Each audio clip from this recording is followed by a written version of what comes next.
ପ୍ରାର୍ଥୀପତ୍ର ଦାଖଲ ମୁଁ କରିଛି ନୁହେଁ, ମୋ ସାଥିରେ ଦଶପଲ୍ଲାବାସୀ ପ୍ରାର୍ଥୀ ଦାଖଲ କରିଛନ୍ତି ମୋ ପାଇଁ। ଦେଖୁଥିବେ ମୋ ପାଖରେ ନେତାମାନେ ଅଛନ୍ତି,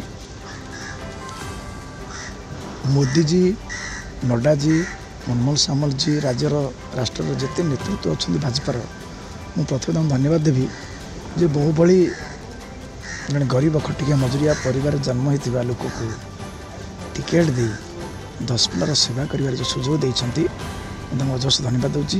ଏବଂ ମୁଁ ଦଶପଲ୍ଲାବାସୀକୁ ଧନ୍ୟବାଦ ଦେଉଛି ଯେ ସେମାନଙ୍କର ଯେଉଁ ଭଲ ପାଇବା ଅଛି, ସେମାନଙ୍କର ଯେଉଁ ଆଶୀର୍ବାଦ ଅଛି, ତାଙ୍କର ଆଶୀର୍ବାଦ ଭଲ ପାଇବାରୁ ଟିକେଟ୍ ପାଇଛି। ତେଣୁ ଏଇ କଥାକୁ ମୁଁ ଆପଣମାନଙ୍କ ମାଧ୍ୟମରେ ଜଣାଇ ଦେଉଛି ଯେ ଅତୀତରେ ମୁଁ ଲଢ଼େଇ କରୁଥିଲି ରାଜରାସ୍ତାରେ, ଆଉ ଯଦି ଦଶପଲ୍ଲାବାସୀଙ୍କର ଆଶୀର୍ବାଦ ମିଳିବ ଲଢ଼ିବି ବିଧାନସଭାରେ। ଦେଖିବ ଦଶପଲ୍ଲା କିଭଳି ଭାବରେ କାମ ହେଉଛି।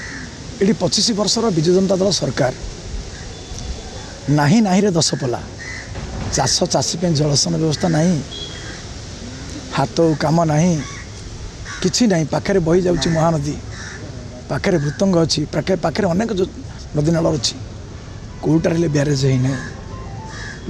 ଲୋକର ଠିକଣା ହେଉଛି ଯାଜନ।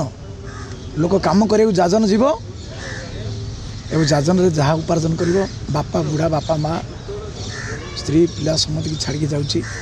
ଏ କଥା ମୋ ସରକାର ଆସିଲେ 25 ବର୍ଷରେ ଯାହା ନ ହେଇଛି, ମୋ ସରକାର ଆସିଲେ ପ୍ରଥମ ପ୍ରାଥମିକତା ଦିଆଯିବ ଚାଷୀ ପାଇଁ ଜଳସେଚନ ବ୍ୟବସ୍ଥା।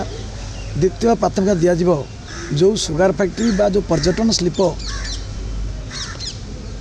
ସୁଗାର ଫ୍ୟାକ୍ଟ୍ରି ଭାଙ୍ଗି ଯାଇଛି, ଆଖୁ ଚାଷ ଭାଙ୍ଗି ଯାଇଛି, ଗୋଟେ ଅର୍ଥକାରୀ ଫସଲ ହେଲା ଆଖୁ, ତାକୁ କିଭଳି ଚାଲୁ କରିବା ଏବଂ ପର୍ଯ୍ୟଟନ ଶିଳ୍ପର ବିକାଶ କରିବା। ଲୋକଙ୍କର ହାତକୁ କାମ, କ୍ଷେତକୁ ଜଳ ହେଲେ ବିକାଶ ବୋଲି ଜଣାପଡ଼ିବ।